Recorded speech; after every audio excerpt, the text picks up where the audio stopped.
a son full of dogs. We put in the work. Baby, let's go out there like a bunch of crazy dogs.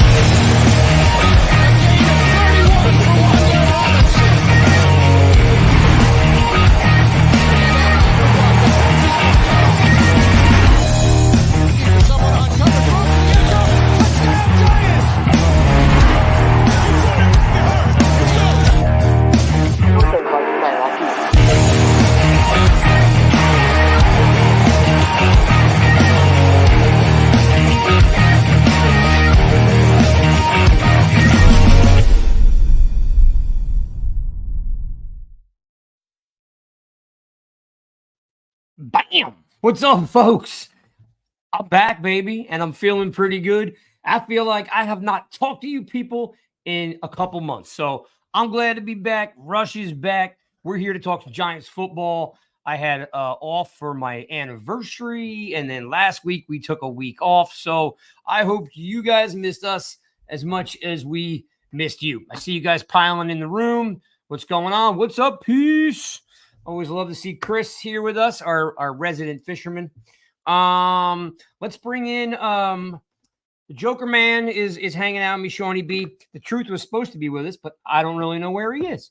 So it's just gonna be me and Sean chewing it up. And by the way, he's been waiting to do this for a year now. He's just like, when do we get to do our own show? And we can just debate and go crazy. So who knows what today's going to entail? We might go off the rails.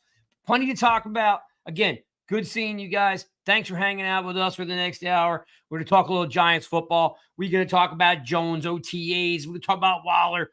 We'll talk about signing the QB. We'll talk about that really thin running back room that we have. We'll talk about maybe a little Bellinger at TEU, which I didn't even put in the notes, by the way. A little surprise. So let's bring in the man himself. Shawnee B, what's up? What's going on? Come on, tell me you miss me. Of course I miss you. Now it's just you and I. So you're right, man. This is what we've been talking about. So and listen, I saw the topics. I already know we're going to be on opposite sides here with what you put out. I was already prepared for it. So it's the fact that it's just you and I'm ready. I am absolutely ready. Man. See, that's why I love this guy. I love this guy. Because you know why? He doesn't get bent out of shape. We're always going to be friends, right? Some people, you tell them something they don't like, and then they cry. But we are adults in the room, so we are not going to cry. At least I'm not going to cry. I don't even think you know how to cry because you're a man's man. What's up, Jay? See you. And so look, little production quality going on here tonight. I don't know if you noticed. I'm trying to step up the show here. Like you see, I didn't want to say anything. No, you know what I mean? But no. I'm liking it, man. I'm liking it a lot. Yeah. What's got my attention is so I'm looking over your left shoulder and see the Super Bowl trophy and the Giants helmet. What I want to know is what's the helmet on the other side? That is my college football helmet. Okay, so are you telling me that's a gold right L with a blue face mask? No, it's a green face mask. It's gold with green face mask. Okay, all right. So you're like Colorado. I got you. Yep. Well, Colorado State color. Yeah, Colorado State. Only reason why I asked is I also wore the gold, but we were gold and blue. So it grabbed my attention because I was like, oh, that's exactly the colors that I wore. Well, birthday. Wait, when's your birthday, Sean? That was like a month ago, and he's making a joke because I went out last weekend and I posted on Twitter that a couple women said that they thought I was like 38 or 39. So Crypto's having a little fun. He's like, you don't look that young. He always got to hate on me. See? I know. No, it ain't just you. Well, like I said, he's religious. He's a part of the Rush family, but like sometimes he's off his meds and he gets crazy. You know what I mean? But we love him either way. What's up, Daniel? Glad to have you guys. So, Shawnee, let's chat something up here. Let's start off with. I was going to ask you a truth this, but it's just me and you, so it's kind of like we're gonna ping pong here. And I don't even really know if I have much of an opinion on it, but I'd love yours. Okay. Did we learn anything? Because we're the OTAs. OTAs are the topic of discussion. Are we learning anything? Have we learned anything? Any kind of theme coming out of OTAs?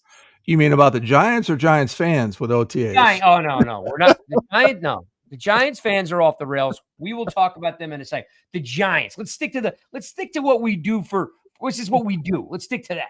Yeah. So the only thing really that you're going to learn, in my opinion, number one, and you've mentioned this before, is Jones is moving around, right? I don't care what he's throwing, what he's doing. Like, you're not going to see any of that, but he's moving around. The other thing we've learned is that Dayball has lost a shit ton of weight, looking good, looking happier. And then we've also learned that it looks like he is going to be calling plays because he's had the helmet and the walkie-talkie the entire time. So to me, that's some very exciting things coming up for this season. So that's what I've learned so far. I don't know. All right, I like that. And what's up, Jake? Glad you were in the house. Always like to have JB with us. And plus, every time I see his name is, I'm probably gonna butcher it, but it's either Belanger or right. And every time I see it, I think Bellinger. So every time I see it, I'm always like, oh, Mr. Bellinger's in the room. But it's not. It's spelled differently. So. Let's see. First thing you said was, yes, Jones is moving. Bellinger. Yeah, all right, that's close.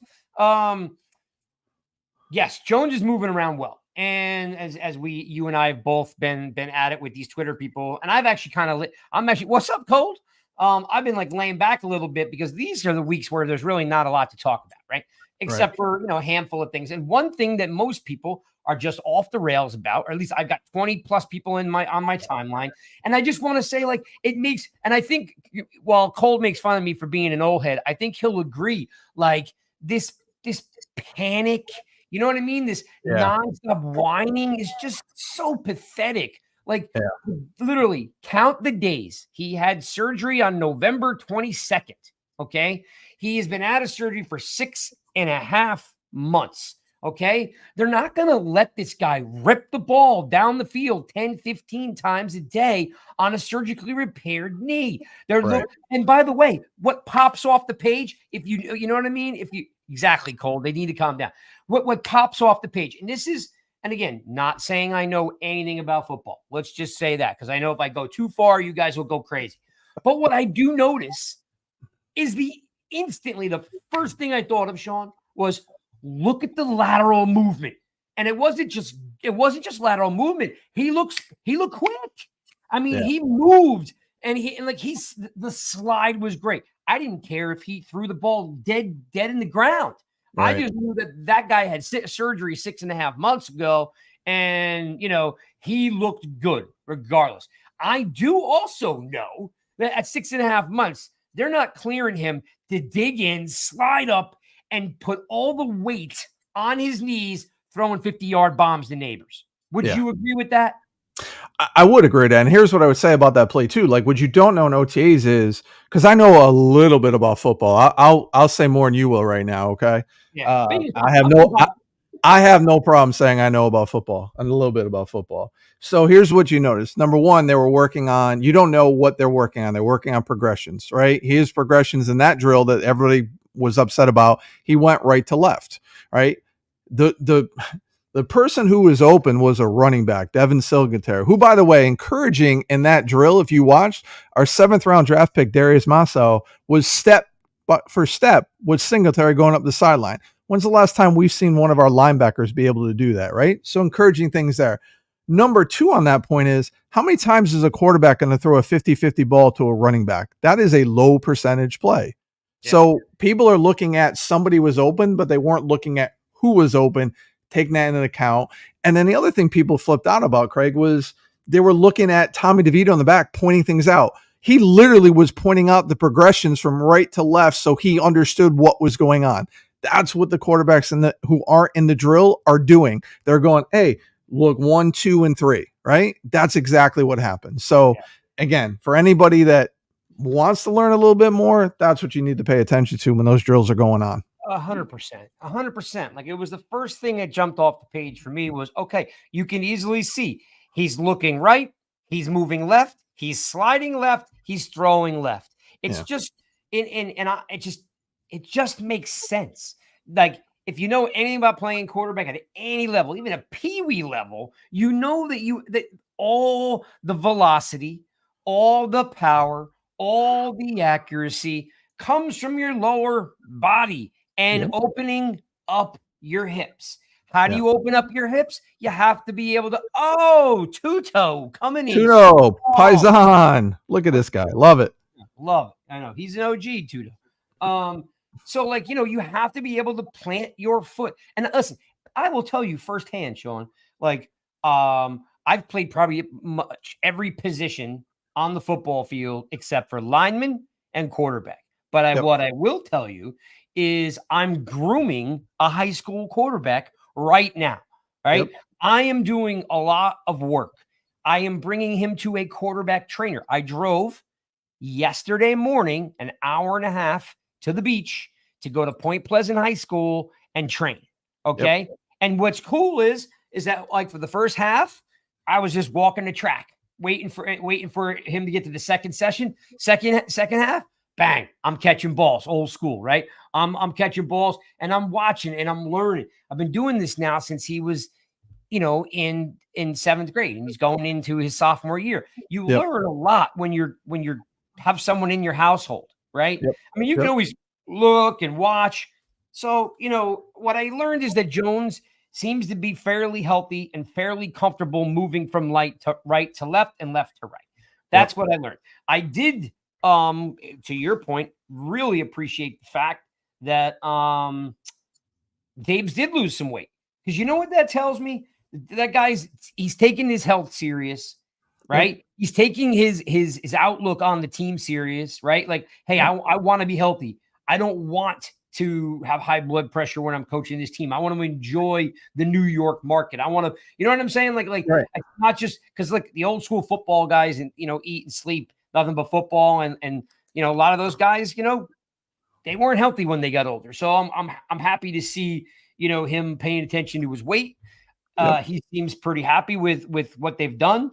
It's going to be a scrappy team, right? This is not going to be a juggernaut team, but it's going to be a scrappy team, and I'm okay with that. Like I said, it's just, I want to win too, but I'm happy with that. The third thing that you mentioned was Dave will call plays.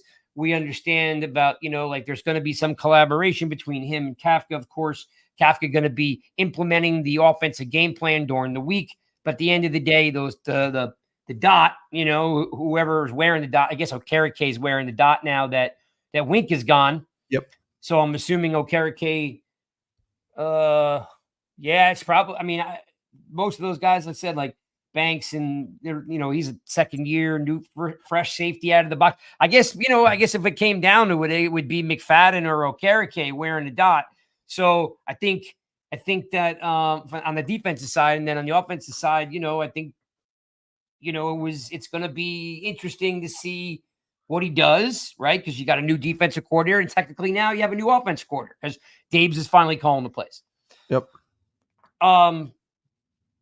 Anything you didn't like out of OTAs? I would say the one thing I don't like is them still using Uzudu as a swing tackle. I know some guys were injured. But it seems like that might be the plan. I would much rather see him at guard because I think he's better there. So that really is the only thing that I didn't like about OTAs is just that placement of him. But it may change when training camp starts. Maybe they'll put him back in the guard. But they had him out there as that swing tackle with other guys injured. So we'll see. Yeah, I would kind of agree with that. I didn't really think about it till you just said that, and I'm in full agreement with, why can't the guy just play guard? Like, why can't the guy just play guard? Chris used to say all the time, man, why do you draft a guy and make him play another position? Why can't you just draft a guy to play the position he plays? Yeah, and he was really good in college. Him and McKeithen both were responsible for like 2,000-yard rushers at Carolina. And now Uzudu, I believe it was Uzudu in college who played all 5 positions on the line in the season, right? So he's got that versatility. I just think he's built more for a guard and can be more successful there. So but we'll see. We'll see. I think everybody agrees with you there. Real quickly, looking at the comments. Hey Jay, you know what? Here's how you have to look at the McFadden position. He came in as a rookie, right? And they liked him so much, they wind up cutting Jalen Smith, right? And him stepping in that position, right? And he had 50-something tackles, if I'm not mistaken, right? And he doubled his output. I would say that, yeah, he does miss some tackles, right? Being a little bit over aggressive, but he's really good in the A gap and then in the B gap. He's really good downhill. And for a guy to take, from a guy to go from 50 tackles to 100 tackles, you don't really see that very often. You just don't. Like, I mean, like, guys can get an extra 20 tackles, 25. The guy doubled his output. To me, that's as consistent as you're going to get. If you want to pick out the 8 tackles he missed over the 50 more than he had the year before, like, again, I'm extremely satisfied with what McFadden puts on the table for us, right? And by the way, Jay, I don't care realistically if he knows the defense and Okereke got hurt or missed some time. I'd have no problem with McFadden calling the plays because he's been in the defense. Like how much time has the guy missed? Right, the guy's been on the field pretty much 50 snaps every game for the last 2 years, so he knows the. Oh, look, big dog cruising through the back behind Shawnee there. Yeah, he wanted to be on camera apparently. Exactly. He's a big boy. He normally lays down. The only thing I'll say about that, it's a new defense, so you don't know how well McFadden knows the defense. And then here's my sleeper: is the more I've been looking into and hearing and that, like, don't be shocked if Masao, however you say his last name, if he actually makes an impression and does some things this year.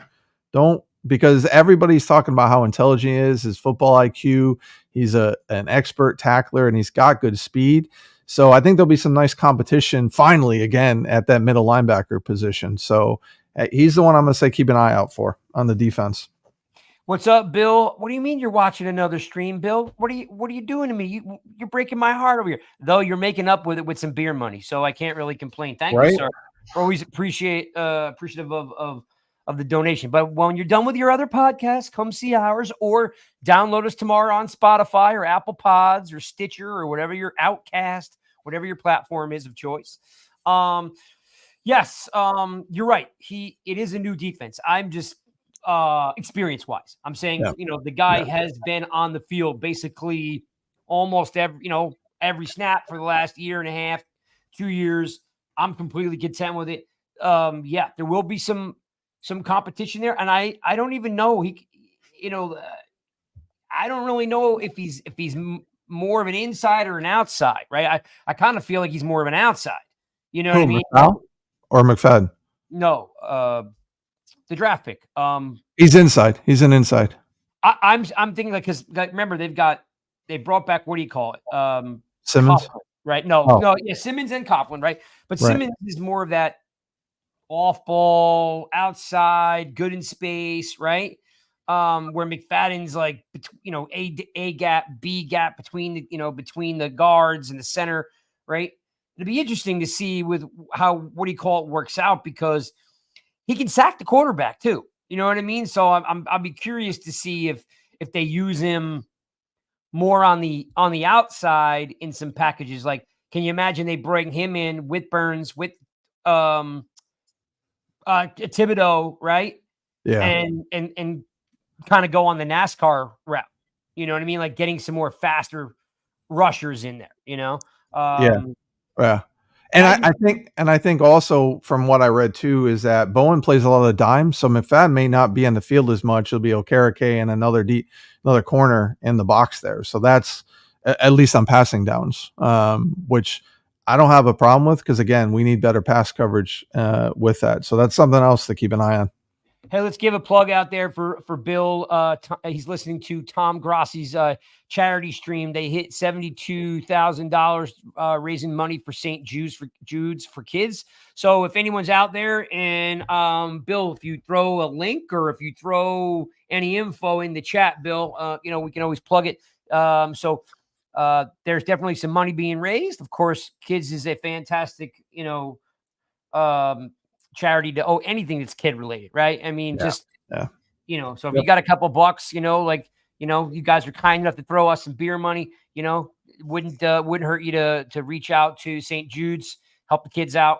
Especially, it sounds like Bill's engrossed in that, and it sounds like it's something good that they're doing there. So, Bill, if you throw that in the chat somewhere, I could always read it off and see if I can get people to donate.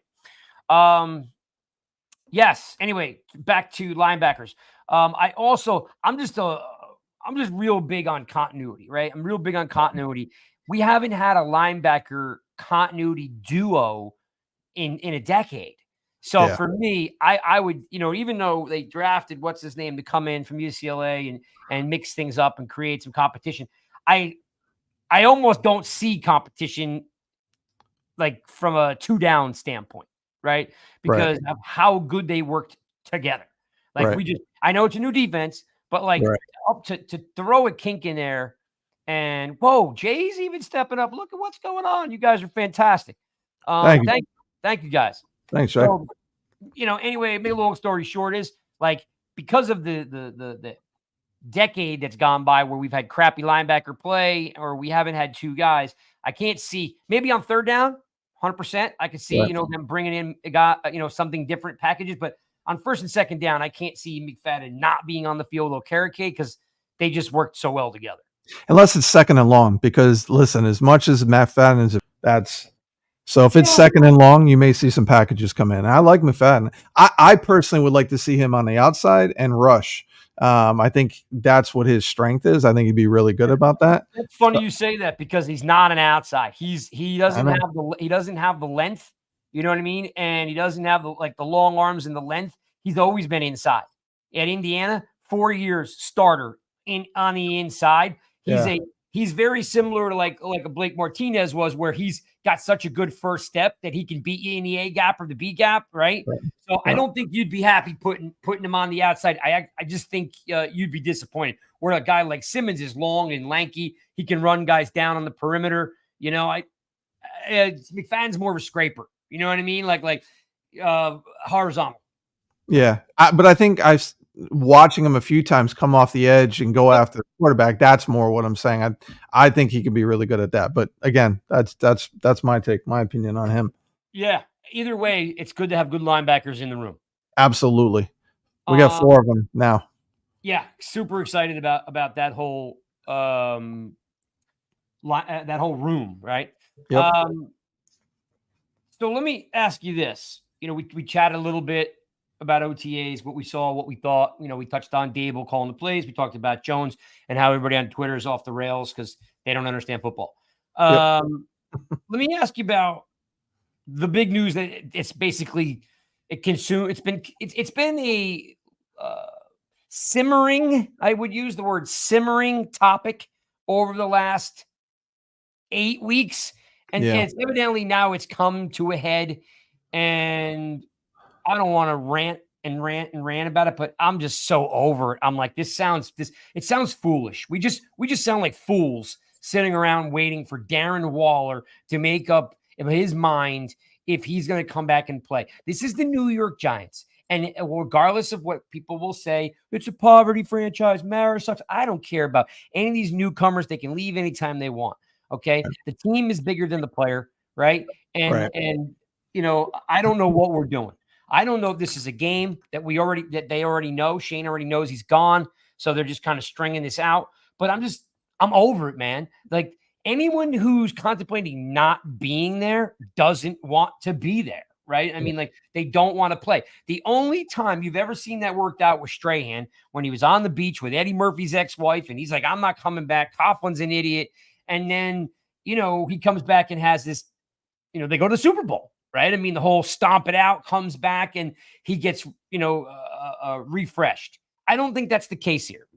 Tell me your thoughts, because I just say, like, let him go and let's move. So here's my take. So number one, he's got a lot of like mental health issues that have gone on in his past, right? So dealing with a lot of stuff. So when you're going through a divorce and you already have those issues from your past, like that's going to take a lot of your mental space, right? So it's very plausible that going through a divorce, he lost all motivation for anything at this point, right? He did have a quote come out the other day, and it sounds like he's not ready to give it up. And my take is this, like, I know the money and it can help and whatever else, but if you have Darren Waller as a weapon, you can utilize him. And if he gets injured, it's not a big loss because you still got Bellinger and Johnson. The more weapons we can have, the better at this point. So I get the money take. I understand that, but the dude is dealing with a lot. Like he overcome alcoholism. He has all his mental issues, right? And he's going through a divorce. The more I'm a believer on this. The more weapons you can have, the better. And if he's back and ready to play, like I get it. I know what you're gonna say, and I get it. I just feel like it's not a personal thing. Like I mean, yeah, like, no, I know. I mean, like I mean, geez, of course I want the guy to be healthy. I want the guy to figure out what's going on, but the team's got to move on. Like I don't want to hang around waiting for a guy that's not 100% in. It's not his fault. It's probably some of it's his fault, I guess. I mean, like, he's got some personal issues. None of my business. All I want to do is the team should be moving on. And I don't, and here you go. That's what Cole just read my mind. Here, I'm putting this up. Look, he's not a reliable weapon. Like, how reliable is he? And what kind of weapon is he? We all thought he was going to come back and blaze it. He was injured a lot. Now he wants to be a rapper. He's going to have a divorce. Like, there's so much baggage going on right now that it would just be better for both parties to move on. Let him get in a good headspace. And if they want to, and if he doesn't want to play football, and then in 3 months he wants to play football and says to the Giants, I want to play football, or anyone for the NFL. But right now, if he's not in a good headspace, he's not going to do anything but collect the paycheck. And the Giants can't sit around waiting for him to be healthy, because not only is he has shown not to be physically healthy. We know the poor guy has been through the, hell and back, on the addiction side. So the guy's been through a lot. It would probably be in the best interest of both parties to let him just go get let him get himself in a good space. Right. And the Giants move on, because we're all sitting around here. And if it's $11 million we could use to sign a corner, I'm all for it. Yeah, I mean, I don't disagree with that, but I'm also not going to be upset if he comes back. If he's ready to come back, and they drafted in a way that says they're moving on, right? They brought in all these other tight ends to help with blocking. They drafted Theo Johnson, so they prepared for him not to be here. So my feeling is when he was in there, he played well, and if he doesn't play a full 17 game season, it's okay, because we got Johnson and Bellinger coming in. But again, having another weapon when he's in there, and he played healthy, he played well. He was open a lot. They just didn't get the ball to him, right? Like a lot of times they didn't get QBs. Right. So that's kind of my take. And again, if seeing the quote he had, and then also he came out with a new rap today. I don't know if anybody saw that, but I heard. It sounds like maybe he's not ready to give it up. And if he's motivated and he's pissed off because of all the things being said about him, then I don't have a problem with that. Again, I'll take the money and let's move on and bring a couple other people in, but I'm not going to be pissed if he comes back. Like, I think the Giants, I don't and think they played the song at practice at OTAs today too. I don't. Did you see that? What, did I see what? The Giants played his single at OTAs today over the loudspeaker. How did you find that? It was on Twitter somewhere. I'm on the Twitter world. Yeah, I got you.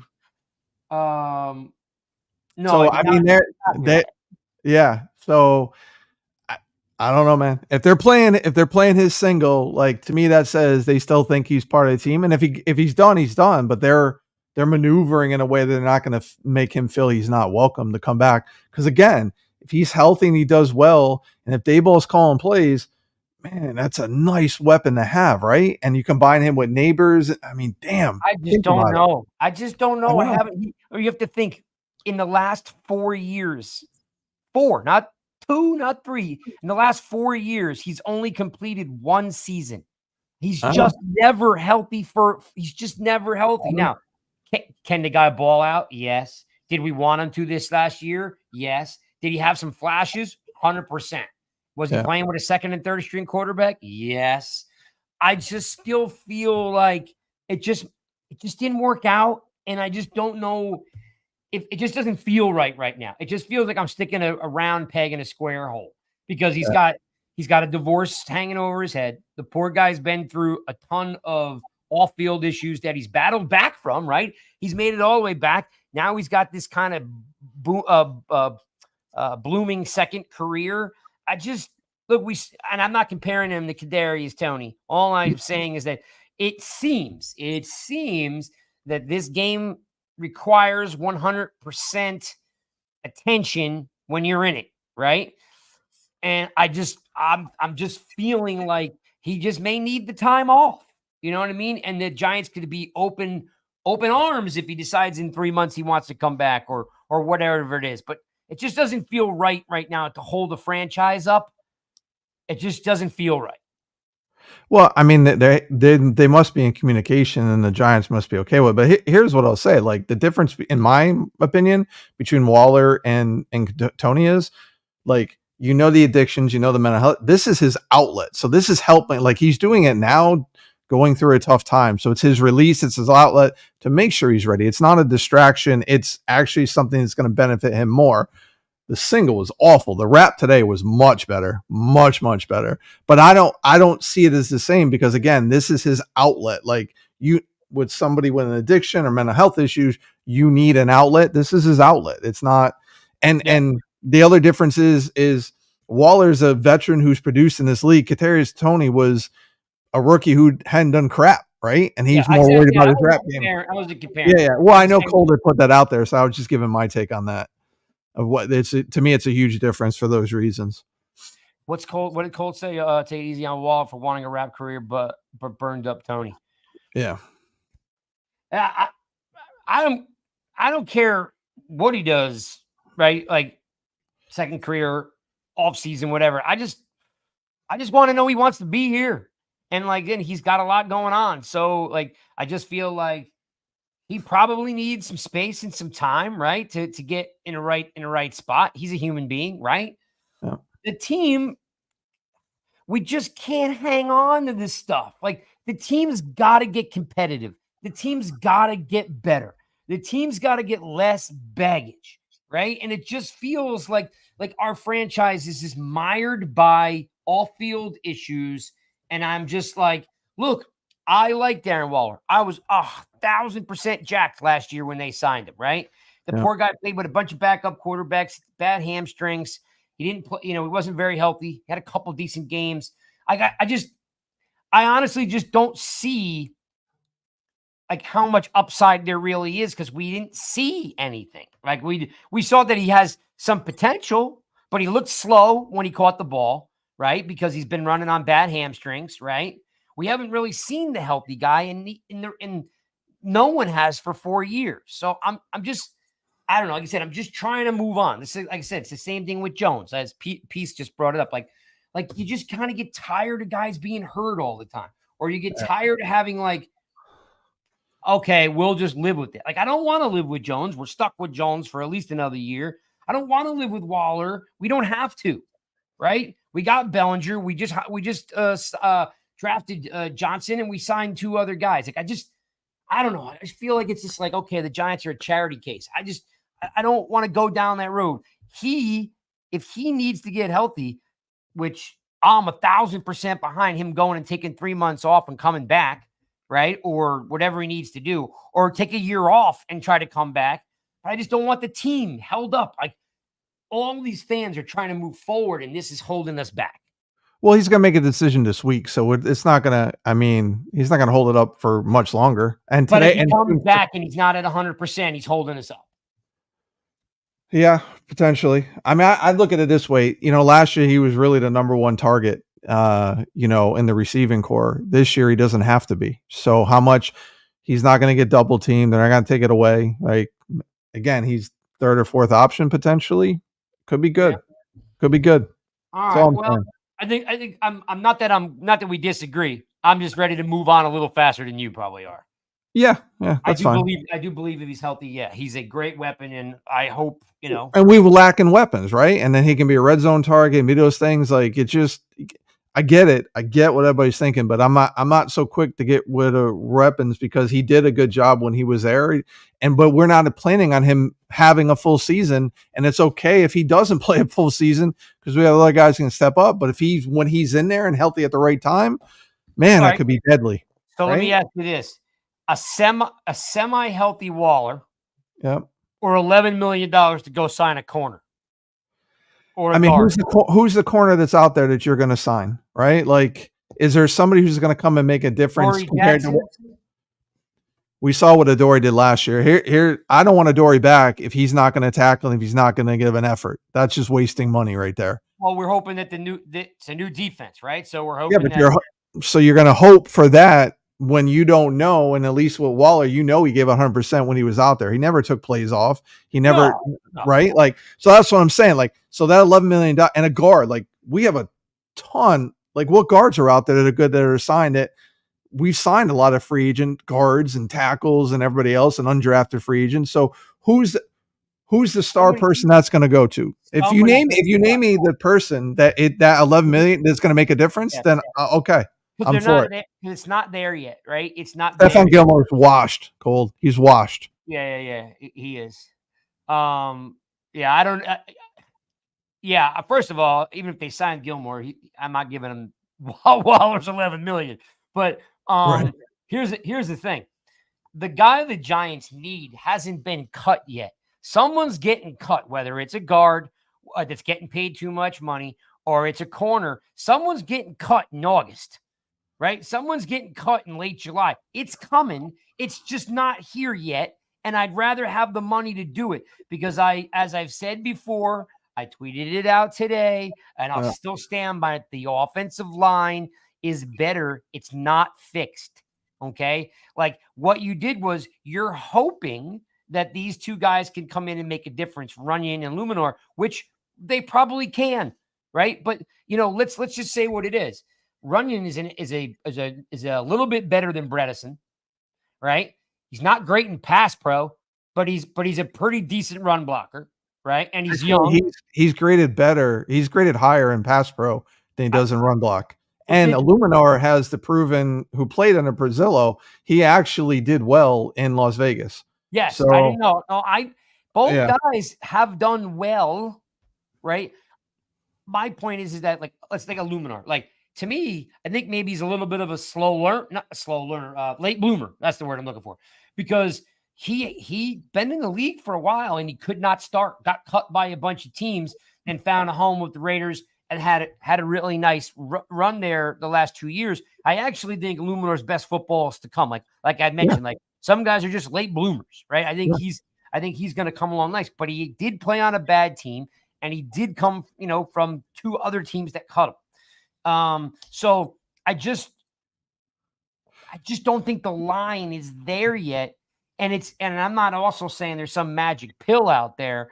I'm just saying that someone's getting cut. So I'm more likely, or I should say, I'm more comfortable with taking that $11 million and finding a corner or two or a guard in the corner of somebody who's can play in this league and wants to start. I just don't know if Waller's head's in it. He may say he wants it because he's going to lose a ton of money in a divorce. If he's living in Jersey, he's giving up half. So, he may come back for the money and he may be okay. I'd like to see the money spent somewhere else. Yeah. So Cold was asking other guys. So they signed Stinney out of Tampa Bay, who was on the Super Bowl team. They signed Schlotman.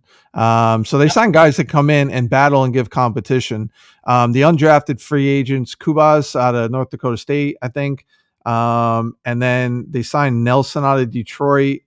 And there was somebody else I can't remember. So the biggest thing for me is if Brasillo did the same thing in Vegas on a bad team with undrafted and 7th round draft picks, he had him in the top 15.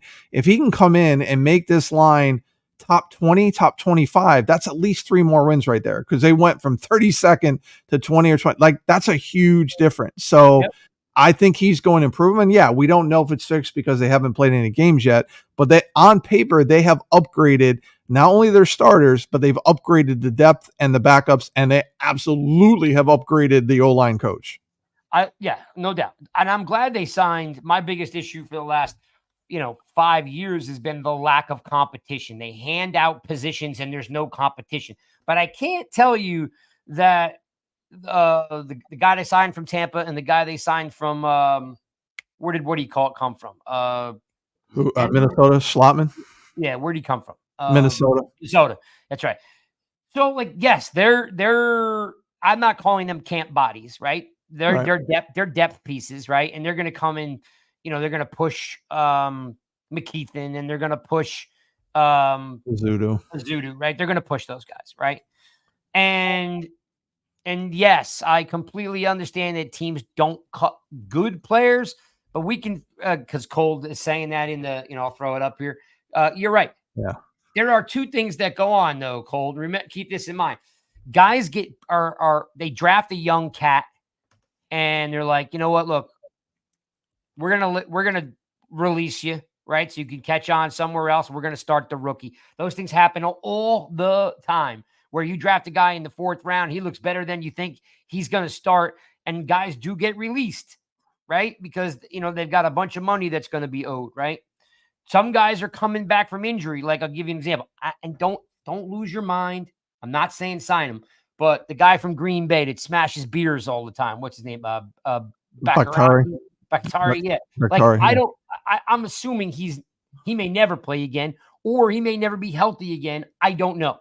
My point is that there's also guys that went out at the end of the year who are injured, working their way back to come back, and those guys get cut, right? So I'm saying that, like, there are or corners. We're talking about linemen or corners, right? Just, I'm not overly comfortable right now with Waller. Between all the things he's got going on, I think the New York Giants need to move forward, and I think that this seems to be a little bit of an anchor, and I don't know. I think it's kind of falling into what everybody hates about the Giants right now, like hanging on to Jones, hanging on to some of these guys. I think Waller falls right in there. Like, he didn't come here and ball out. He got hurt, played a couple good games, and now he's got all this stuff going on, which, again, feel bad. But I'd really like to see the Giants spend that money on more offensive linemen or more corners, because we're thin. You're talking about McLeod. McLeod's not going to start. You're hoping that Phillips wins the job at slot. I'd be surprised he didn't. And you got Flott, right? You got maybe Hawkins can develop. You're banking on Flott winning that job. And honestly, let's be honest. There's no one better than Flott. He's getting handed the job, right? Wow. So they're gonna hand him the job. There's no competition there. McLeod's not gonna beat him. But if they believe in him, then that's all that matters. Like, if you're the coaching staff and you think, like, he's earned it in the 2 or 3 years he's been here. It's not like it's not like he came in. Yeah, but he also played on the outside a little bit there too, like in a couple seasons, and did well. And it's a brand new system, a different style defense. They're going to play more zone, less press coverage, man. He's going to excel. I want to make you eat your words now. Ready? All right, go ahead. What did you say to me 15 minutes ago about what do you call it? Not tackling. You just said Flott tackles though. Oh, dude, he's 170 pounds. He comes up and tries, but he comes up to tackle. He's aggressive in tackling. He's made some tackles. Like, you are going to be disappointed. I'm not going to be disappointed, because I've been high on Flott since he was drafted. I knew what he did at LSU as the number 2 with Stingley. Nobody. He's our boy Leonard Marshall also told you he can play. Yeah, so this whole thing about skinny guys. And here, let me tell you why this bothers me, because I had 2 or 3 coaches in high school that told me I would never play college ball. So I'm always going to go for the guy that say they can't play because they're too short, they're too skinny. Look at Emmanuel Forbes. For God's sake, he looked like a teenager. Yes. And that dude is an NFL corner. Flott is at least stronger than him. And Flott has the length. See, here's the thing you're missing. He's got the length to play corner. And if he's playing zone, he ain't hitting nobody. He comes up and hits. You're not hitting nobody. He ain't gonna knock anybody over, but all you gotta do is make the tackle. I don't need him to knock somebody out. Man, 175 pounds. You hating on short people and you hating on skinny people. No, but I will not stand for that. Wait. See, you guys, I'm just being realistic. I like Flott as a player. You're right. Leonard did tell me that, and we've talked about it a couple times, Yeah. on the show. My feeling is that he is going to take a lot of pounding, a lot of punishment. I'm not sure he's going to be. Look, that's why I like Banks. Banks is thick. He'd come up and he'll tap you. I don't see Flott as that type of player, but you don't want to sign to Dory Jackson, and they're very similar, right? So like. But you may not need to rely on Flott to make tackles in the run game based on the defense he's playing. Like you're going to rely on the front four and the linebackers, right? So he's going to be. You don't have to worry about that. Corey Webster never tackled anybody, right? Yeah. And again, he's got the length, and the speed. So he may prove me wrong, but I'm going out. Listen, I'm going out on the limb for Flott here. I don't mind making the statement. I don't mind being wrong, but no, it's okay. It's all good, man. It's what we're right. Let me just read the list of a ton of people popping in here. Is Jay and Cold and JT's in here. See you guys. Thanks for hanging out. Cold is just like, man, let's just not talk about Waller anymore. Right. So let me ask you a question. Since we're talking about the defense, I definitely think the defense is going to be much improved. I am a little bit worried about that corner. I would like to, find a guy. There will be some guys available out there. But speaking of thin, and I'm not hating on thin guys. I just want them to make tackles, right? Speaking of thin, right? Let's transition to thin. Okay. What's really thin is the running back room. It's almost at the point where it's almost embarrassing as an NFL room. Those guys cannot play football and make a difference. This is why I'm saying this. Okay, hear me out. Okay. Oh boy. The New York Giants have to move forward. Okay. It's the theme of what we're trying to do. We need to get out of old bad habits. We need to get away from players that drag us down. And look, you've gotten rid of, like arguably the best player on the team with Saquon Barkley, right? So now if you're moving forward with this new style, new defensive coordinator, new thing, the running back room is just sad. It's just sad, dude. It's just sad. You're banking on a bunch of Singletary had a real nice. Here we go. Wait, I like Singletary. Okay. No. Listen, this is the one I knew we were going to get after it because this is my position. This is what I played. Yep. So go ahead. And Singletary is going to need help. He's not overly dynamic, but he's not dynamic, right? He's a grinder. He's actually good out of the backfield, right? I think he comes here and he proves a lot of people wrong, right? He probably's got a big chip on his shoulder, like, hey, I'm not Saquon Barkley, but watch me go. I think Singletary is going to have a nice year. The rest of the room is a bore fest, right? I mean, like, I don't know if those guys, know if they're a bore fest. Name the room. Well, name all the running backs. Finally cut. What do you call it today? Yeah, thank God. But name the running backs in the room. That's a bore fest. And I'm going to prove you wrong. Here we go. Go ahead. Tell me Gray cannot pass block at all. That's one. Name the others in the room. Go ahead. Name all. Brightwell is not there anymore. They just got rid of him. And so I'm saying, like, so who's in the running back room? Who's in the running back room? There's no one there now, except for Gray. And you don't even what do you call it? Turbo? I like Turbo. I think that I'm curious to see what he looks like in preseason because I think he needs some opportunity that I don't think he's quite gotten yet. Right. So, I mean, you tell me. I mean, he could be the third back. Turbo could wind up being the third back. So here's what I think. So obviously Singletary is going to surprise some people with what he's going to do. Number one, that running back is not going to be the focal point of the offense anymore. I'm convinced of that. No. Singletary was there in Buffalo when Dayball was calling plays, did pretty well there, did well in Houston with not even being the starter for the first few games, right? Singletary can catch out of the backfield. He's got really good speed and don't even talk to me about Tracy's a wide receiver. And I'm going to talk about. Listen, Tyrone Tracy has great hands. He's a receiver. He understands things. That dude will be a surprise to be the number 2 back. No doubt in my mind. No doubt in my mind. You think Tracy's going to wind up being the number 2 back? I do. Who else? He's going to be it over Eric Gray. There's no doubt in my mind. What have you noticed about what the Giants have done this offseason?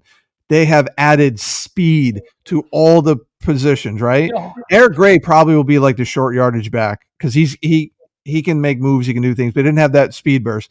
They want a fast offense. Tyrone Tracy is fast. Dante Miller is fast. He'll probably be more of a special teams guy, but don't be surprised. Which one of these guys can return? But as the number 3 back, if he comes in, right? You don't have Matt Breida anymore. I think, right? He's gone. They haven't re-signed him back yet, right? They're all gone. Yep. So, right, running back committee, as Mark B just said there. So those guys with speed, you have Devin Singletary, Tyrone Tracy Jr., Dante Miller, and Eric Gray. That's not a boring backfield. You got guys with breakaway speed other than Gray. This is what I see. I see Singletary surprising a bunch of cats because I think he's got a chip on his shoulder. I think Turbo could make the team, but I don't see Tracy playing in the NFL as a running back with 1 year of experience. I don't see it. To me, it doesn't work because guys don't come in, switch positions for one. Hey, I got a COVID year. I'll play running back. Oh, I'm going to be the number 2 back in the NFL. He was 2 years as a running back. No, he was not. Look it up. I'm pretty sure. I know he was 2 years as a receiver, but I thought he was 2 years as a running back. He played. Where's Mark Thompson's not in the room, our resident statistician. Somebody look it up. I could have swore I saw that it was 2 years. Played running back, in high school, and he could have been a running back his first year. I thought it was just sophomore and junior year were wide receiver. I thought his freshman and sophomore year was receiver, and then his last 2 years were running back. Maybe I'm wrong. 1 year. Maybe I'm wrong. I think they're high on him. I mean, they talked a lot about him. There's a difference between them being high on him. I'm high on the guy too. He's fresh and he's young and he's got a lot to prove. I just don't know if you can play running back in the NFL if you're not a running back. I mean, his production at Purdue is really good, and that is a conference where it's not easy to be a very good running back in that conference. Let's be realistic. Freaky athletic. I'm just saying, here we go now. What, is he too small? Is he too skinny? What's the problem with him? It's you're asking a guy to do something he doesn't do. You're asking a guard to play tackle. You're asking a defensive end to play linebacker. You're asking a corner to play safety. It's all the same thing. Now they got weapons. I mean, and to play running back. Jay just put up a good point. I mean, Deebo Samuel, right? Oh, come on, that's completely different. Listen, they're going to have guys and utilize weapons. They're not going to have anything focused. And let's be realistic. Neighbors is going to be the one. He's going to be the focal point of the offense. There's no doubt in my mind. He's the one. And then everybody else is just offsetting it. They're not going to be, ground and pound. They're not going to be that anymore. There's no doubt in my mind. They're going to be. Bang, right there. All right. Craig got one right. All right. All right. Yeah, see that? I get one right. See, they don't one right. That's the problem. All right. I don't have a problem if he was as productive as he was at Purdue in the Big Ten. I think he'll be fine. Again, they're going to utilize him in a way. Well, then why doesn't Jones move to tight end? Wait, what? Why don't we just swap? They didn't draft a wide receiver and made him a running back. They drafted a running back who played wide receiver previously. There's a huge difference there. He had a full season, 1,500 yards at Purdue or whatever it was. Yeah, he crushed it. Yeah, exactly. So I'm not worried about that. I'm not worried about that. And again, if he comes in and does that, they're going to utilize him. They're going to utilize his strengths. I mean, I just think it's going to be a different style offense than what we're used to with Saquon there. And I personally, the fact that I even mentioned his name, because I don't mention his name anymore since he went to that other team. But I think it's going to be a blessing in disguise because I think it's going to open up a lot of people. And I think that's why they took Neighbors, because Neighbors is going to be the offense. They're going to treat him like Justin Jefferson. So no I did the for nygiantsrush.com after the draft. I did the eval on Tracy. Okay. And you still don't like him after doing that? No, see, you guys all take this is the interesting thing about what I talk about. It's got nothing to do with not liking or liking. I go by history and I go by reality. The history is these guys don't make it when you switch positions. Like a Zudu. If you put him at guard, he's probably having a pretty decent NFL career. But you're asking a guy to switch positions with no practice, and then you're trying to jam around pegging a square hole. You don't build teams that way. You don't make guys play other positions unless you're desperate, right? I agree with Azuda, but Tracy's not the same case. He played running back for a full season.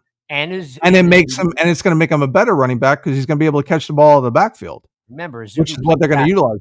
I know, Zudu played tackle, but here I'll read you the quick eval because All right, go ahead. again, a big play potential, elusive with yards after the contact. He's actually superb after first contact. Oh, nice. Yep. Dual threat wide receiver experience at Iowa. Okay. Yep. Before he transferred, right?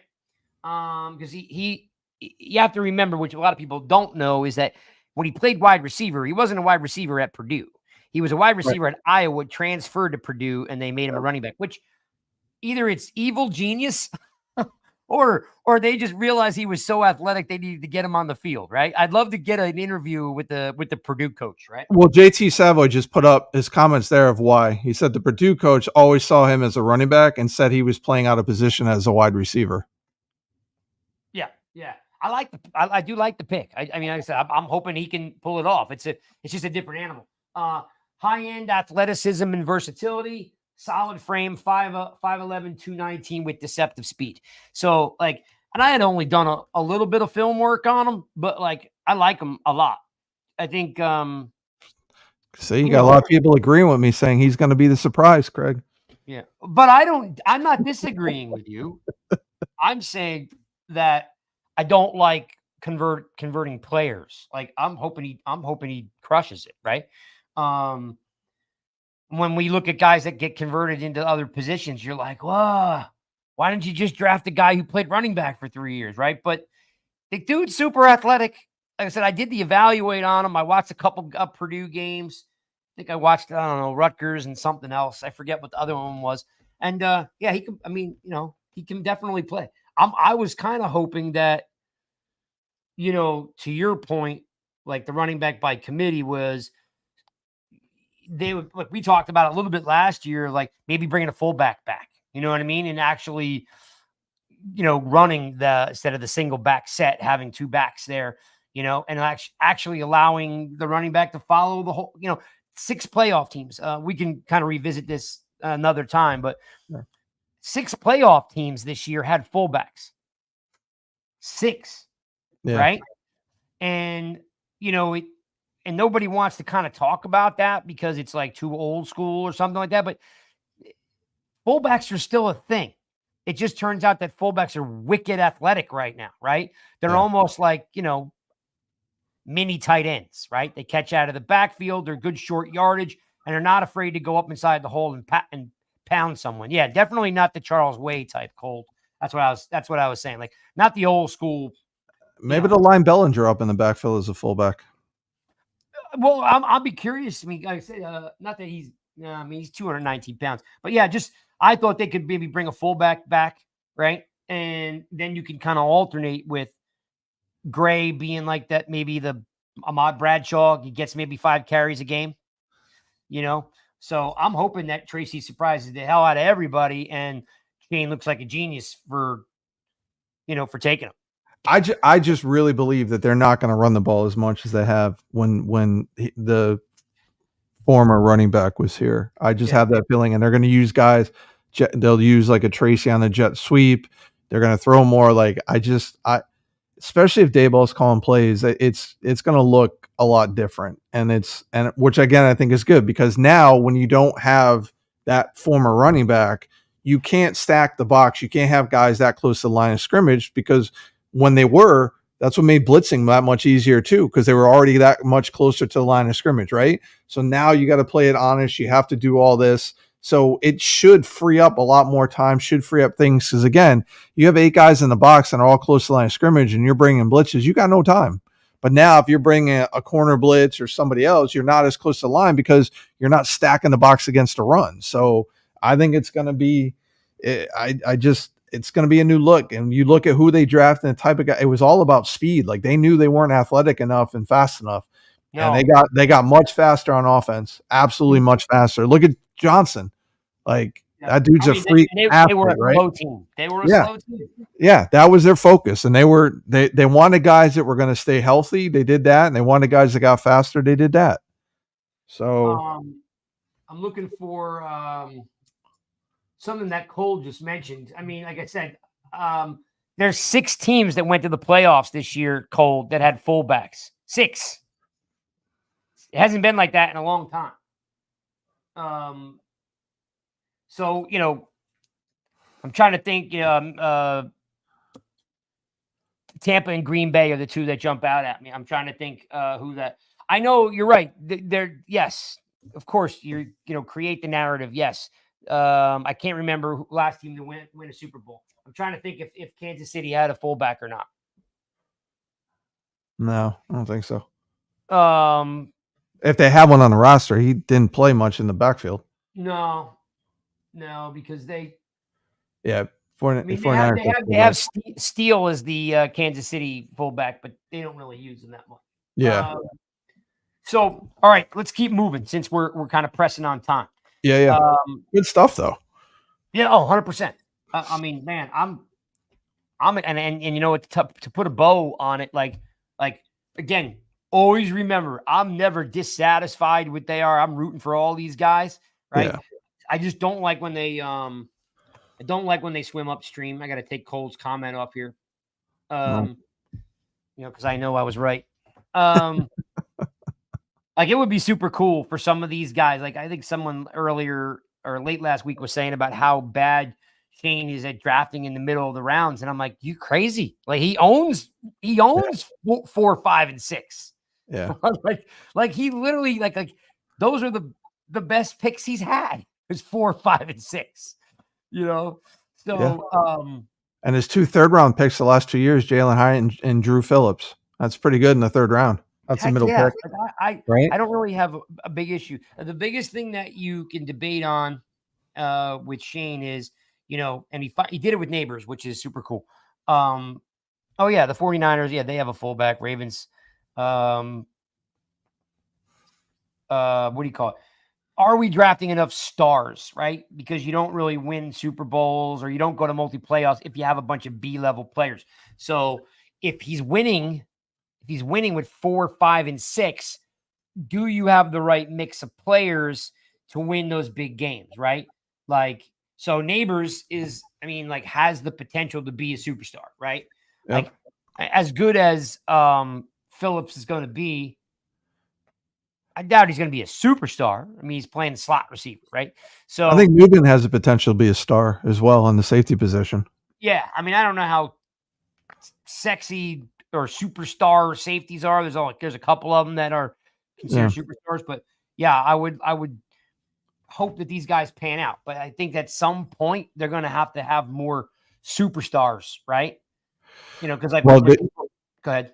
No, it's that you traded for Burns. He's a potential superstar. Kayvon's got the potential to be a star, right? Like, you got guys, they're bringing it in. They know they lack that, but they also had to upgrade the depth. Like, they've gotten better up and down the roster from where they were each year, right? The depth. 100%. Yeah, and now they're bringing in stars. The depth is wildly better. Right. You know what I mean? Like, right. Especially at the wide receiver position, got a ton of young bodies, like we got guys we're going to cut this year that other teams are going to pick up, you know what I mean? Like that. So I would argue that Okereke could be a star as well. I already think Okereke is a star. Yeah. So now is the offensive side. So who's the stars on offense right now? Neighbors. I mean, it's Neighbors, right? Neighbors, Thomas, right? And possibly, Wan'Dale Robinson. I guess you would kind of go there. I mean, that's realistically all you got for stars. Right. I think Hyatt has the potential too. Like, once he puts it all together, like you potentially could have a great wide receiving core there with Neighbors, Robinson, and Hyatt. Like, that is just nasty if they develop the way they all should, right? Like, that's something to be excited about. Like, when you look at that there, just getting them the ball. And if they have time, they should get the ball.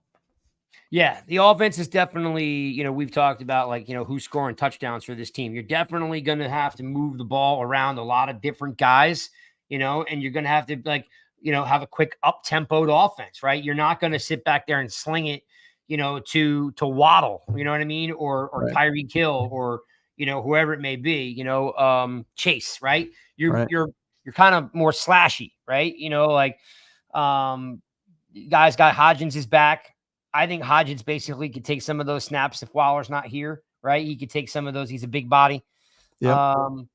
So yeah, superstar wise, yeah, you're a little thin on the offense. Defensive wise, Banks could have a great Yep. to be a superstar. You already got Kayvon and Burns and Okereke, and of course, Dexter, and they're building, right?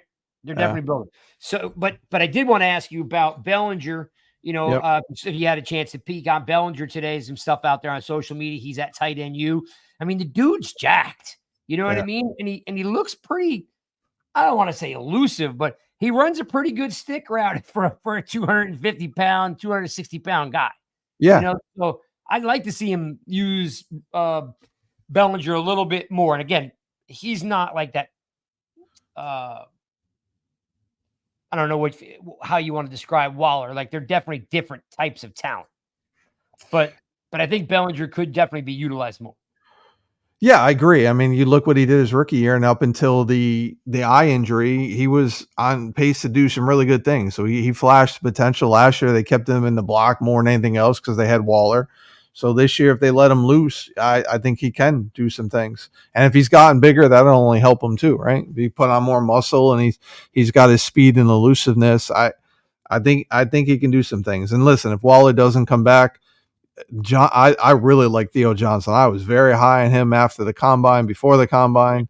I just think that kid's got all the potential in the world, and he's going to be hungry. So and Penn State didn't use him. I mean, they didn't throw him the ball enough. They didn't, and he'll be a monster in the because I got a couple of my buddies that are Penn State fans, and they talk highly of him all the time. Like he'll be a red zone threat. So he's an athletic freak, and that's what you need at that type of position now, right? Like my take is this: they're gonna utilize, they're gonna take what the defense gives them, and then take the top off when it's there. Like you got, like I know Jay was putting up that none of our rookies make impacts. I would be shocked if Newman doesn't make a rookie impact right away. Like I fully believe he's going to make an impact right away, and it's going to make everybody on the offense better. Like you're going to have more guys get open because Neighbors is going to do some things. He's either going to take a slant to the house or Newman or Neighbors. Neighbors. Okay. Neighbors. All right. You said Newman. Did I say Newman? Yeah, Neighbors. Sorry. So Neighbors can hit that deep ball too, and do what you need to do. So again, I think Neighbors is going to be the focal point of the offense, and everybody else is going to be secondary. Yeah, it's interesting too. It's like I think some of our rookies do make an impact, but as Cold was talking about before, you're so depleted in talent that it's hard to stick out, right? Because there's really look at a guy like Bellinger. The guy comes in, surprises everybody. The guy from the Jaguars basically sticks his fist in his eye socket, right, through the face mask. He breaks his eye socket, gets a plate put in, comes back, has a decent end of the year, and then they make him a blocking tight end, right? So his opportunity kind of faded, right? Not because of anything he did, but circumstances, he got hurt, right? And Banks made an impact right away. People are sleeping on what he did, and I don't understand it, right? Like he had an impact, and Kayvon did well his rookie year too, considering that he was in a defense that didn't allow him to go after the passer as much, right? Like so, but they had unrealistic expectations because of what Micah Parsons did, right? Yeah, like not everybody's going to come in and do that. So remember, he missed the first 4 games with a knee injury. Exactly. And then last year at 13 sacks, and people are saying he's still whatever. Like it's just crazy. Guys are making impacts. We're just not noticing it. Kayvon's is definitely an interesting guy because, again, when you're depleted of talent, right, you need guys to do a lot of things well, right? So, when you look at a guy like Dexter Lawrence, he's good against the pass. He's good against the run. And you're because you don't have a ton of talent, that's what you need, right? So you need you get a guy like Okereke comes in and he starts a little slow and then he figures the defense out and all of a sudden he's good against the run, he's good against the pass. So when you don't have a lot of talent, you're kind of hoping guys can do more than one thing. And Thibodeau is he's getting to be a better pass rusher and he's okay against the run. So it's like the fans just want to see him he doesn't have to be he doesn't have to make the Pro Bowl, but they want to see him be a little bit more diverse. Right. So because the team doesn't have a lot of playmakers. So you're like, wow, this guy's a first round draft pick. He needs to do everything. It might not be in his repertoire to do everything. Right, but if you don't have help on the other side, like you look again, if we're going to Yeah, use that's the what I'm saying. Micah, right? If you look at the Micah Parsons comparison, he had another good edge on the other side. He had other help, the guys that allowed him to be good. Like now with Burns, you have Burns, Kayvon, and Dex in the middle. So Dex is going to eat because those two guys in the edge are going to push the quarterback up into Dex, right? And then Dex is going to push him to one of the edge sides at some point too. And Kayvon and Burns are going to get their things because now this D coordinator is going to have these guys rushing and going and not dropping back in coverage. See, So I think this is the thing, though. I'm right, lock. This is my opinion. Just like I'm right, lock and step with Cold. Is that again? He's hot and cold, and I think it's because either he doesn't have a lot of running mates, right? Or remember, listen, I'm always this is what we were laughing about a minute ago, like just going on history. What right. the history is that the guy disappeared in chunks at Oregon. He still disappears for chunks here. We can definitely create the narrative that he doesn't have a running mate. We could definitely paint the picture that with Burns on the other side, he'll do better. He should do better. It makes sense that he'll do better, right? But just in general, the body of work. I have a personal friend that lives in Oregon that works for Nike that would tell me that the same thing we see in the Giants is the same thing that would happen in Oregon. He's very hot and cold. He does disappear for games. So again, it's just history, man. Like, so sometimes it takes to do yeoman's work to get rid of something, that were kind of tagged with when you were younger. Right. This is the year where Kayvon has to make a Pro Bowl, right? And again, I keep stealing Cole's thunder, but Cole's like, hey, if you're a top 5 pick, you should be making the Pro Bowl, right? Yeah, it's year 3. He should. Carl Banks has said many times it's usually year 3 when that guy develops. Tibbs has put on weight this offseason. He added more muscle. He's hungry. Yep. Like, I think this is a year. But again, like, I'm going to go back because everybody compares Thibodeau with Micah Parsons. What did Micah Parsons do last year? He didn't have the same impact he had his rookie year, right? No, like, he wasn't.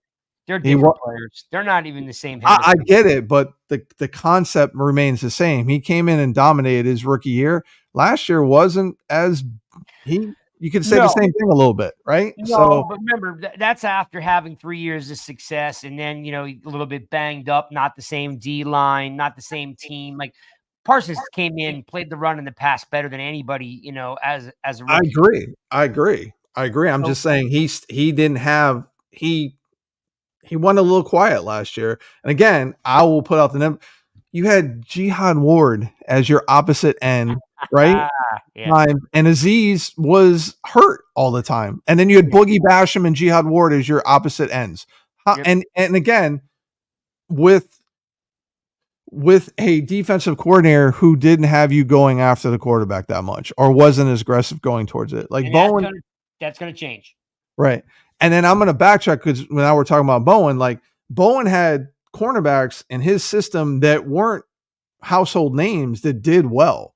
Right. So his defense isn't predicated on needing top corners the way Winks were. His defense is on the front four getting pressure that way. So I'm excited to see what Burns and Thibodeau and Dex are going to do, man. Look, the New York Giants defense is going to make things difficult for offenses. I mean, you've got, Dex, Burns, and Thibodeau. You got McFadden. You got Okereke. You got Banks. You just drafted, a really good slot and safety, right? And those guys are probably, I mean, I could be wrong, but I'm pretty sure that those guys are going to start. Neighbors is going to start day one. Phillips is going to start day one. I'd be surprised if one of them didn't, but the New York Giants defense is going to be a top 20 defense. Yeah. And I would say this, I'm less concerned about Pro Bowls and more concerned about all pros because we know the Pro Bowl now is a popularity contest. Like that means nothing to me if they make the Pro Bowl or not. It's not, near the same. Make all pro, make first team, second team, whatever it is. I don't really care about the Pro Bowl. It doesn't mean anything anymore. No, it doesn't. But if you're talking about the Aiden Hutchinson's a real deal. He he did have two fine, pretty good years. Actually, last year was not as good as his rookie year, but either No, way, you look at his situation. He came into a team that was a D coordinator who they had him going after the quarterback all the time. He dropped occasionally in coverage, right? yeah. He was always good after. It's just different, man. So I think it's going to be different this year. I don't You know what? You know what's funny, Shawnee? If Azeez Ojulari is healthy and remains healthy, then it gets scary because I've said this for 4 years now. I haven't seen a guy that big with that kind of bend in a long time. I mean, the guy literally can bend like a hinge at the waist to get around tackles. If he could stay healthy, he's always got such a thin lower body. You know what I mean? Like I feel like he's too muscular up top. He can't hold the muscle, because he just got freaky injury. Yeah, he went too big too quick, and that hurt him. But again, if he's not the number one starter now, and he's coming off the bench and he's rested, like that's a dangerous, triplet right there with Burns and Kayvon, and then Azeez coming in, right? Like that, I think that's going to make him better. Like he's not having to be the number one starter, so he'll be rested. He'll be better. Cole says he thinks he's done, but I don't know. We're gonna find out because right now Burns and Thibodeau are gonna be your main guys, and if he's healthy, wow, what a difference that would make. Just because of the speed and the ability. But we're gonna find out. So let me ask you real quick. We were talking about Bellinger before. What's your opinion? Is Bellinger the day one tight end starter? Depends if what's his name comes back or not. Let's say he's not coming back. Yeah, because I don't think Johnson will start over him, but I think Johnson will get a lot of playing time. Like I think Johnson's going to provide some great competition for Bellinger. But yeah, that cat is huge. Did you see the size of Theo Johnson?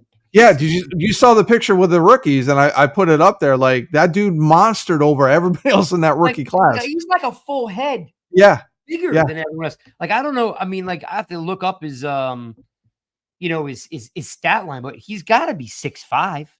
Oh yeah, he's easily, and he's an athletic freak because he's fast as hell.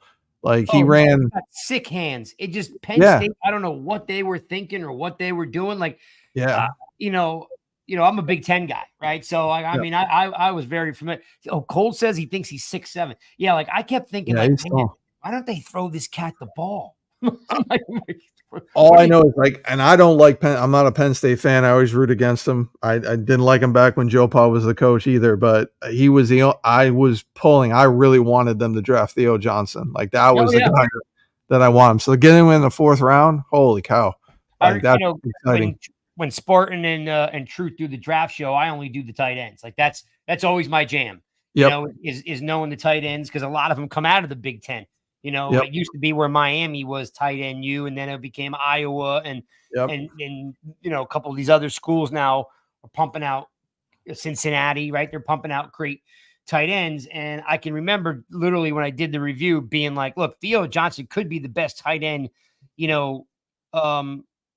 outside of what's his name, Bowers."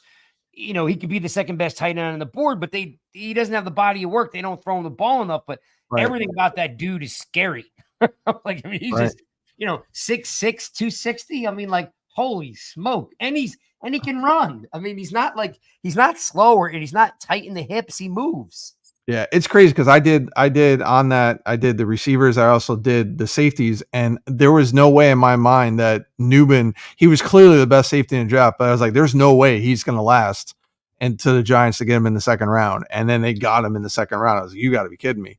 Yeah. So it's, again, like if you can't be excited about who they drafted and the potential that these guys can be, like that's just crazy to me. But again, getting back to your point on Bellinger, like I think Bellinger can do some things like, now, if they utilize him the right way, the way he did his rookie year, I think he's a nice weapon, nice target. And again, the competition he has with Johnson, like that's going to make both those guys better, and that's what's needed. So I'm excited to see what they do with the tight ends. But again, Neighbors is going to open up the rest of the guys. That's what's going to happen. You're going to have guys underneath that are open. You're going to have Bellinger, you're going to have Johnson or Waller or whoever else. You're going to have Wandale that's get open underneath because the focus there, it's going to be on Neighbors, and they're going to get him the ball. They're going to get him the ball. He's the offense. Yeah, you know, I'm, you know, I'm excited because we haven't had, anyone with that kind of ability. I know he hasn't played, taken a snap yet, but everything points to the direction that, I listen. I was a huge Odell guy until he started giving Yeah. interviews and doing all that stuff and killing Eli and stuff. But I mean, look, I can remember when they got rid of him and they got rid of him to Cleveland. I was angry because of how dynamic he was. Like he was the most dynamic offensive player the Giants have had, and from a perspective of all players, Lawrence Taylor and Odell Beckham are the two most dynamic players that the Giants have had in their history. Yep. Just dynamic. I don't know, whatever he did off the field, whatever. I'm just saying, just Yeah. On the dynamic field. player, Yep. right? Yep. So I'm not saying Neighbors has to be Odell or even close to Odell because this team has lacked um true playmakers. Like when I say playmakers, right away you're like, oh yeah, uh, Chase, Waddle, Kelsey, Tyreek Hill. Like, you're Yep. thinking about guys that just make crazy plays wherever they're at, Yep. right? And the Giants haven't had any crazy playmakers, for quite some time. So I'm excited for them, and I don't care who's throwing them the ball. They're going to throw the ball 25 to 35 times a game, which, by the way, to your point about Tracy, Yeah. being pass heavy could help him too. You know Yeah. what I mean? As a wide receiver, he could be deadly out of the back. I know I'm killing him for being a wide receiver, but Yeah. just look, man, I'm going to root for the guy who's wearing blue. So my thought is like, while I don't understand drafting a wide receiver that was converted, the theory of him catching the ball out of the backfield, almost like a Matt Forte was, or a who's the cat from the Jets? I'm drawing a blank. I don't know, but here's what I would say. You think about this. Our new running back coach was the coach at the Saints who coached Saints. Alvin Kamara. So Yeah. imagine Tyrone Tracy like an Alvin Kamara. I'm not saying he's going to be Alvin Kamara, but an Alvin Kamara type, right? And you're working with a coach who helped develop Alvin Kamara. Yeah, That's different body styles, but I'm Yeah. assuming they can probably play because Kamara's like probably like 185 pounds. This cat's like, I don't know what I think he was like 211 or something like that. But Yeah. 100%. Like Yeah. you bring a running back coach over, you're probably like, look, we're drafting this dude that plays wide receiver and running back. We're going to be throwing the ball 4 to 6 times out of the backfield, screens and bubble screens and wheel routes to the running back. So that, if that works out, regardless of me pontificating on why draft a running back that's a receiver or a receiver that's a running back, that philosophy works out. That's ingenious because that's actually strategy. That's actually you saying, I'm going to get that coach to coach that player. If that works out, and again, like you guys will only remember me saying why draft a wide receiver that's a running back. I am literally saying if that works out, what a stroke of genius that is. No one will talk about it, Sean. No one will talk about it. But I'll remind people right here that you just brought that point up that if they went out and got that coach because they knew that they were going to go out and get that type of a player, like that's enormous. All of a sudden now you're throwing out of the backfield 4 to 5 times a game, ripping yards off where we just hadn't had that opportunity, in quite some time. Again, the Giants are going to be scrappy. They are going to be a scrappy team. They should be able to win 8 games. Well, here's what I'll also say to that point, and people are overlooking this, is because we talked on here before about how, people say NFL coaches don't develop players, but the coaches they brought in, the new ones, develop players. Brasillo develops players. He talked about the other day. He likes to develop. The linebacker coach they brought in, right? Like he has developed edge rushers and linebackers to get sacks. He's done that. But here's the OTA thing that also stood out. Andre Patterson is now working with the linebackers, the edge rushers. Yeah. Imagine what he's able to do to help Burns and Kayvon be better pass rushers. We've seen what he's done with Dexter Lawrence, with all, the guys in Minnesota he worked with. He's going to develop Jordan Riley, who I know it was mentioned earlier about who's going to play next to Dex. Don't be surprised that Jordan Riley is going to do some things this year as well, right? But these are the guys right. So the coaches they've brought in, like people aren't talking about those additions. They forgot about it. They're talking about the big ones. But those position coaches they brought in, huge, man. When you look at their track record, what they've done, their accomplishments, what they've proven already, huge for the Giants. I think too, like at the end of the day, it's always going to come back to the offense. The defense is going to hold its own from an athletic standpoint. Every one of those dudes can play ball. Offensively, you don't know where the offense is coming from. Now that you've got neighbors, you know that they have a different dynamic in the room. You're going to automatically score more. He's going to get doubled, or he's going to get more attention paid to him. They're going to have safeties rolling over to help the corner out. Like, it's going to change dynamically, which we haven't seen in a long time. It's not going to happen overnight, but guys like Hodgins, guys like Wandale, guys like Slayton, guys like Hyatt are going to have a good year. And what people just fail to remember, and you and I have talked about it, and we'll say it again. When you're working with a second and third string QB, they're learning on the fly, because they're not used to playing in the games. They're used to, like, remember, they don't hit in practice. They don't go full speed in practice, right? Like, they're wearing a red jersey, right? I mean, like, so they don't get hit. So none of the receivers really had a chance to blossom or bloom or make a lot of big time plays. And the offensive line was shot to shit. I mean, like, people, again, there's no blame being put. This guy sucks. This guy, everything in general on the offense was busted. And Dable came back and got them to win 6 games. Right. Correct. So, you got better coaching, you got better players. It will be, and I'm glad you and I applauded you earlier in the week because you called this probably 2 months ago.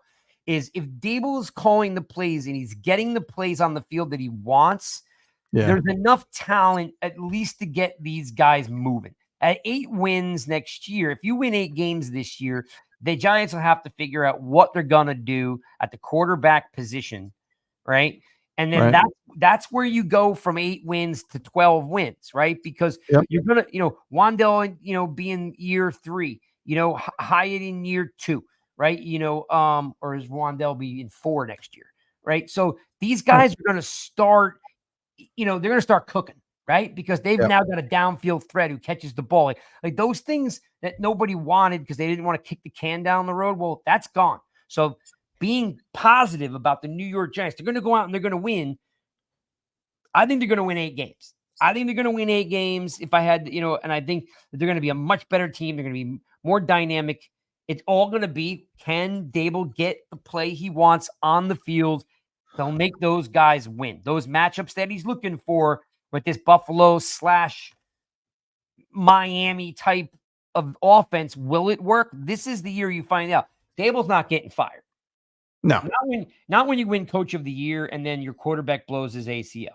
The biggest move this year is, can you win 8 games and show neighbors what it's like to be successful in New York? And he's pumped. And then next year, what do you do at quarterback? Do you go out and pay a big quarterback to come in here and play?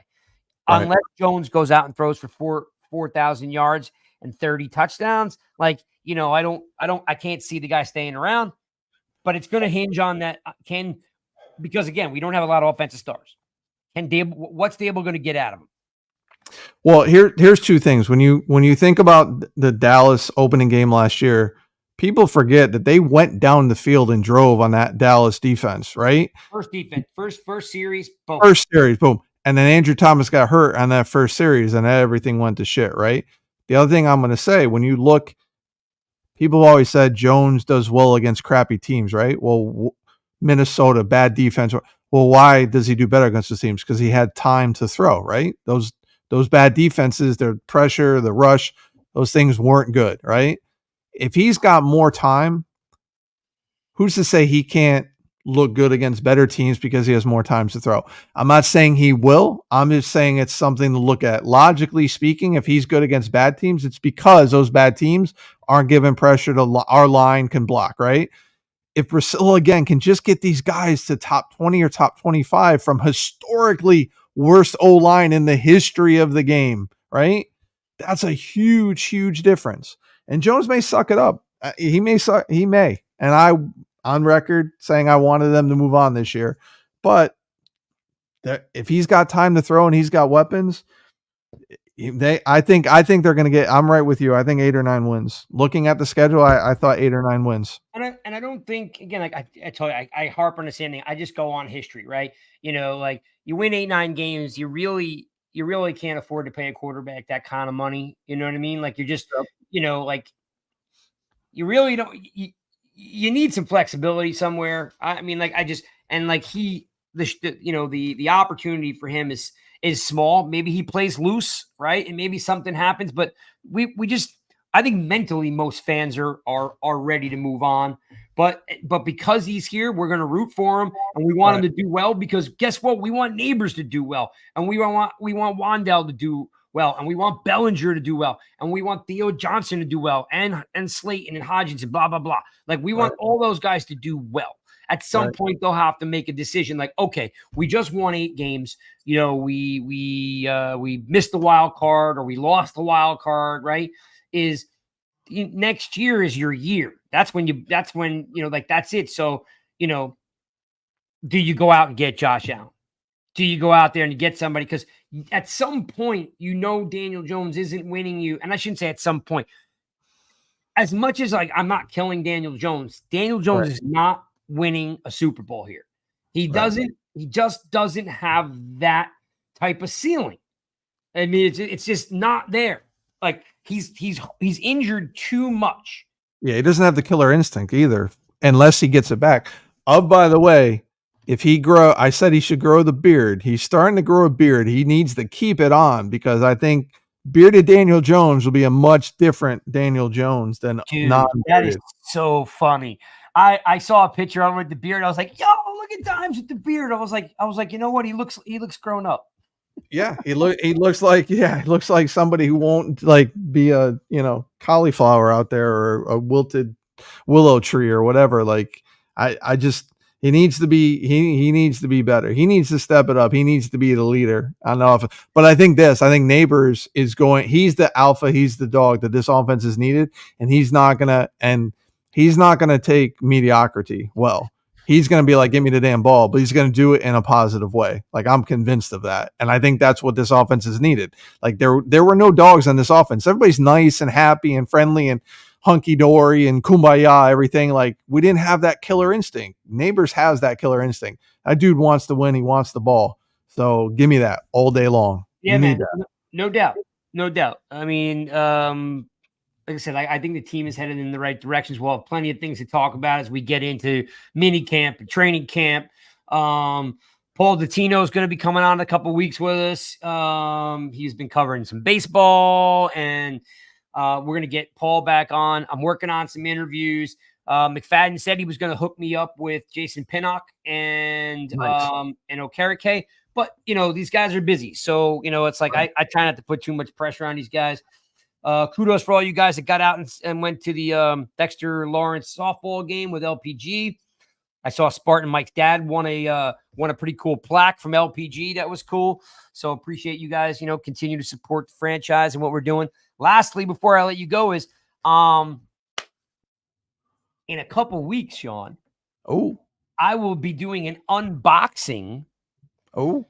Of the every year season ticket holders get a gift pack from the Giants. Oh, so every year it's just something cool, where it's like, it's a hat, it's a scarf, it's gloves, it's something cool. Well, if you live under a rock and you don't know this by now, the Giants are issuing the season ticket holders replicas of the Super Bowl rings.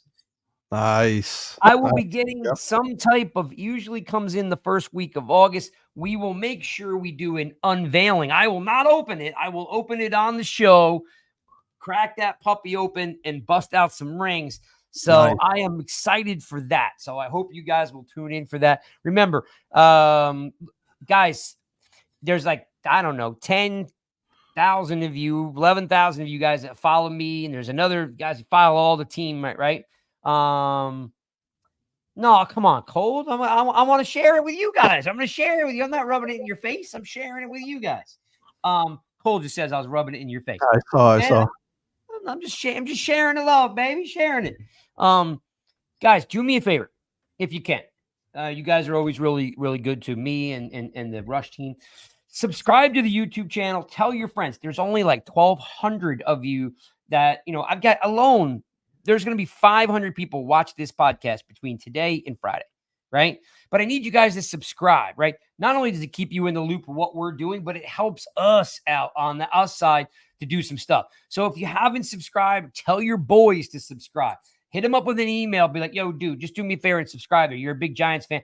Get these guys to subscribe. We need to increase the YouTube channel. I don't know how else to do it, but ask you guys because you guys have been good to us. You've helped us get where we go. So just want to let you guys know, could use a little bit of help on increasing the YouTube channel. Sean, it was cool hanging out with you. Yeah, it was awesome. I'll say that, guys, if we get more followers, subscribers on YouTube, we can do like make the Joker say something, make the Joker do something on a thing. Like we're gonna make it worth your while. Right? Yeah, we've already talked about having a tailgate with Justin Pugh. We've talked about a couple things that we want to do, but I need the love from YouTube, to help us get where we're at. So I know a bunch of you guys are probably already subbed in, right? But the diehard of you guys just need you to tell your friends and your guys that you hang out with about the show so they can sub in so we can generate some revenue to do some cool stuff. Like we just want to spend it on the show. Like I'm like you guys, some of you OGs, you remember back, I always, every 2 years, I make new logos, right? Well, guess what time it is? This is we made King Rush 2 years ago. This was the 2020 version, right? And then we came out with the King Rush. Well, now we're in 2024. I got to come up with new logos, right? And I got an idea. I know what your idea. I got an idea. I got an idea. I know. Unless he tattoos Giants Rush on his body, we're not making any Joker shirts. All right. Just gotta put the paint on the skull. That's it. Well, listen, it's not. I'm not saying no. I would never. We're not in the no business. But I will. Right. I will. You know, I had to say it. I had to say it. I know. I do have a couple cool ideas. One of them is, if you've ever seen the Red Hot Chili Peppers logo from the album Sex Sugar Magic. It's got the Chili Peppers logo like this in the middle. And then around it are the words. Yeah. So I'm thinking about doing the skull and then having the words go around in a circle. And then I have another idea. I'm thinking about all these crazy stuff that we come up with, and thanks to you guys, like, why don't we raise some money? I'm thinking about like maybe if I make non-Rush shirts, right? Because not everybody wants to wear Rush or doesn't want to wear the skull. Cold, yes, Cold, yes. Get his ass, Cold. Oh, damn, Cold. Oh, Cold, man. Yes. Doing so well. Chris Piece is coming through, right? Yeah, yes. The Blood Sugar Sex Magic album. Yeah. Yes, Cold. You know what? I'm so happy right now. Yes. That's it, Cold. That's it. That's right. That's my man Cole right there. Where'd it go? I want to put that. I'm putting that up on the screen. I'm putting it up on the screen. Where'd it go? There you go. Going up on the screen. Oh, okay. Yeah. All right. It's my boy. Right. That's my boy Cole right there. All right. Okay. All right. Don't worry, Cold. Don't worry, Cold. You guys. Payback's coming. You guys are the best. You guys are the best. But yeah, so I'm thinking about making McFadden and Okereke shirts. Right. And because those guys are, if you don't know it, those guys do McFadden, Okereke, and Belton are like buddies. Like they do everything together. Like they golf together to do stuff. So I'm thinking about making some shirts like we did with Leonard Marshall. If you guys remember, we did the old school Giants logo with the name on the back. So I've already talked to McFadden. He's kind of cool with it. I want to see if I can get Okereke on board and we'll sell them and we'll raise some money for charity. But I did have an idea of what if we made some like fun, like you were just talking about the bearded Daniel Jones. What about if I made bearded Daniel Jones shirts? Oh, you know what I'm saying? I don't know if anybody would buy them. But you know what we should do with like the McFadden, if you get a Okereke and Belton or whoever else, like we should do it in the Giants 100th anniversary color. You mean red and the blue? The red and the Yeah. You should do it that way, right? Like, why not for the Giants 100? If we're going to do it for their 100th season, why not do that? We're gonna come up with a logo. Okay, I can do that. P says we should do the King Rush skull with the Joker card. Oh, see, that's not bad. Yeah, see, these guys are good, man. They Yeah, that's not bad. Because like I think I got to come up with. I usually come up with 2 every 2 years because you guys buy them and you guys like them. But to my point was like I'm thinking like something that's maybe just not Rush related, but it's Giants related, where the Giants won't hit me for copyright. You know what I'm saying? Right. You know what I mean? Like I can make anything. It doesn't have to have the skull. It doesn't have, but something that like guys are interested in, like something like, for instance, okay, I probably shouldn't say it, but I'm going to do it anyway because I trust you guys. I'm thinking about doing something with Spider-Man, but not Spider-Man. You know what I'm saying? Like doing something for Burns. Right. You know what I'm saying? But like, again, not Spider-Man, because Marvel will tag you if you try to sell Spider-Man shirts. But I'm thinking like maybe we can come up with another character for Burns, or maybe we can come up with something like the Snow Angels that Thibodeau did when he got the sack, or maybe like, there you go. Yeah. You know what I'm saying? Like maybe we could come up with something cool that everybody would like, the DeVito with the yay, like that kind We can make like, like instead of like Cheerios, the Bobby-O's for Bobby Okereke. Great idea. All those ideas, I think maybe we get a bunch of ideas and then I put it on the website and let people vote. And and on the ideas. Would you guys be into that? Because I think I can collect, and you guys can send it to me on Twitter or DM it so it's not out there and everybody else. DM me a good idea for a t-shirt, and then we'll put it on the website and we'll let you guys vote on what 2 we should make. I'm still going to make a new Rush logo regardless. Right? Because that's just tradition, right? I mean, not many of you remember the original Rush logo. It was like almost like a pirate skull. He had a patch on one eye. That was before I could really use a computer. Well, Don't Cole, Cole, if you don't want no corny shit, we're gonna let you guys help decide what to give ideas. And dude, I don't do corny shit. Come on. But I do think if I make the right thing, you guys will buy enough of them where we can raise some money for charity. That'd be cool. Yeah. All right. We've been on here way too long. All right, man. Listen, we love you guys. You're the best. Pound it out. Great to see you guys. Sorry for taking off for 2 weeks, but had to be done. But we're back, and appreciate you guys. Remember, tomorrow this will be uploaded. You can listen to the audio version if you want to hear it again. Pass to your folks. YouTube, subscribe, hit the button, and we're out. We'll see you guys next week. See ya.